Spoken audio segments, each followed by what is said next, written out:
आज त आमाको मुख हेर्न दिनु भन्छ सबैजनाले। अब हाम्रो आमाको मुख हेर्न जान पनि टिकटै काट्नुपर्छ हो, लङ छ ट्रेनको, त्यो कारणले कटिङ हुँदैन। साफसफा चाहिँ झाडु चाहिँ लगाइदिएको जस्तो गरौँ, झाडु चाहिँ लगाइदिएको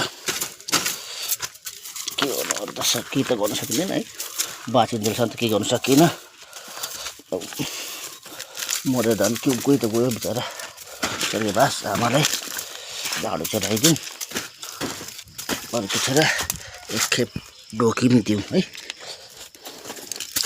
ल आजलाई आमाको मुख हेर्ने दिन चाहिँ अब हामीले चाहिँ डरै हुन्छ है, आमाको मुख हेर्न जानु। अब यतातिर छ हो आमा मुख हेर्न दिँदाखेरि प्लेनको टिकट काटेर जानुपर्छ। अब हिँड्न हेर्ने आमाले यो जुनीमा जन्मदिन आएको जुनी, फेरि आफ्नै जो पहिले जन्म भएको आमाकै बडो कोखबाट जन्म पाऊँ, बस त्यति नै भन्दै राखेको साथी हो। हेर्नुहोस् है आफ्नो आमा चाहिँ।